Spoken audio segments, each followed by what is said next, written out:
இப்போ நம்ம வந்து மீலாது நபி அன்னைக்கு பாயசம் பண்ணுறோம். இதில் வந்து ஜவ்வரிசி சேமியா மட்டும் நல்லா வேக வச்சிட்டோம். இதில் நம்ம வந்து கொஞ்சமாக ரவை ஆட் பண்ணுறோம்.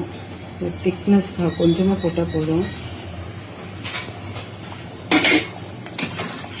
இது வந்து தேங்காய் பால் பாயாசம்.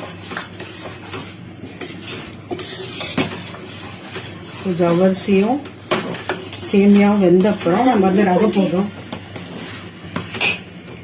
இதில் வந்து சுகர் ஆட் பண்ணலாம்.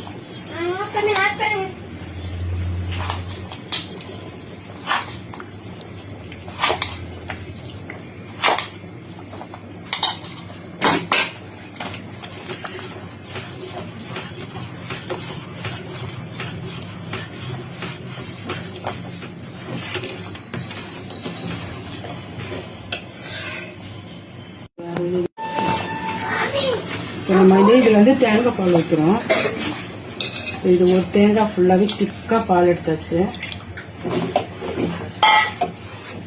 தேங்காய் பால் இதில் கொஞ்சம் கேசரி கலர் வந்து ஆட் பண்ணியிருக்கேன். இது வந்து கலராக இருக்கும் இந்த பாயசம்.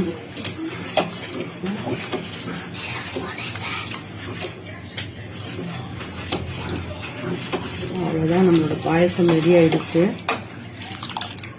தேங்காய் பால் ஊற்றுறதுனால ரொம்ப டேஸ்ட்டாக இருக்கும் இந்த பாயசம். இப்போ நம்ம வந்து தாளிச்சு ஊற்றிடலாம். ரொம்ப கொதிக்க விடணும்னு தேவையில்லை, ஏன்னா தேங்காய் பால் ஊற்றுறதுனால லைட்டாக கொதிச்சாலே போதும்.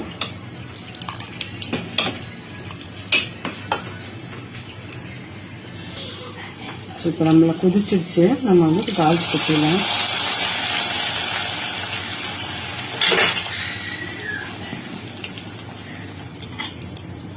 பாயசம் நல்லா ரெடி ஆயிடுச்சு.